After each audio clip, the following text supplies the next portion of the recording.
नमस्कार मित्रांनो, M R nursing भाषण मित्र या यूट्यूब चॅनलवर सर्वांना स्वागत आहे. आपण या व्हिडिओमध्ये माझी लाडकी बहीण योजना म्हणजे एडिट करण्याचे ऑप्शन्स आला आहे. तर 31 डिसेंबर पर्यंत हे देण्यात आलं आहे. तर तुम्हाला ज्या लाडकी बहिणीचे ई-केवायसी करण्याची बाकी असेल तर आता तुम्ही 31 डिसेंबर पर्यंत तुम्ही ई-केवायसी करू शकता. तुम्हाला गुगलवर जायचं आहे. गुगलवर गेल्यानंतर तुम्हाला इथे सर्च करायचं आहे लाडकी बहीण ई-केवायसी. त्यानंतर तुम्हाला इथेच क्लिक करायचं आहे.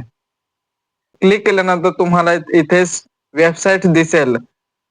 एडिट करण्याची हे वेबसाईट दिसेल. ऑप्शन 9 तुम्हाला इथेच दिसेल 31 डिसेंबर पर्यंत मुदत दिली आहे असं तुम्हाला इथे ऑप्शन दिसेल. येथे क्लिक करा. या ऑप्शनवर तुम्हाला क्लिक करायचं आहे.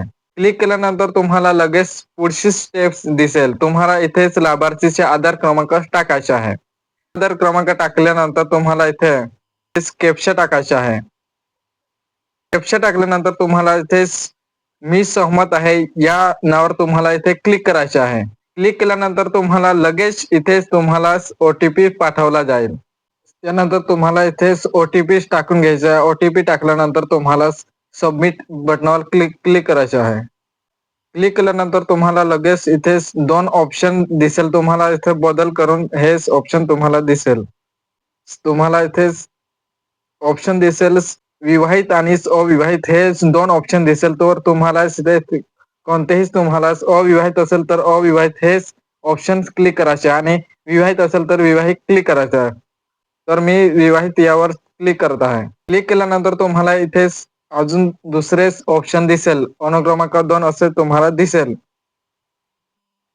इथे पती हयात आहेच पहिलाच ऑप्शन. त्यानंतर पतीचे निधन झाले आहे दुसरंच ऑप्शन आहे. त्यानंतर तिसरं ऑप्शन आहे घटस्फोटी. इथे 3 ऑप्शन दिले आहे.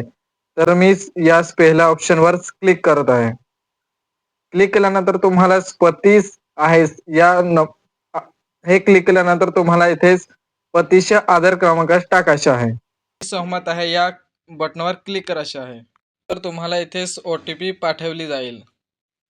OTP टाकल्यानंतर तुम्हाला इथे सबमिट करा यावर क्लिक करायचे आहे. क्लिक केल्यानंतर तुम्हाला इथेच बरेच ऑप्शन दिसेल. तुम्हाला इथेच जात वर्ग निवडा असे ऑप्शन दिसेल. यावर तुम्हाला क्लिक करायचे आहे आणि तुमची जात प्रवर्ग तुम्ही इथेच सिलेक्ट करायचे आहे. इथेच ऑप्शन बरेच दिसेल. अनुसूचित जातीस, अनुसूचित जमातीस, इतर मागासवर्गस, विमुक्ती जातीय बरेच काही तुम्हाला इथेच ऑप्शन दिसेल. त्यानंतर तुम्हाला इथेच तुमची ई-केवायसी पडताळणी यशस्वीरित्या पूर्ण झाली आहे हे नाव दिसेल.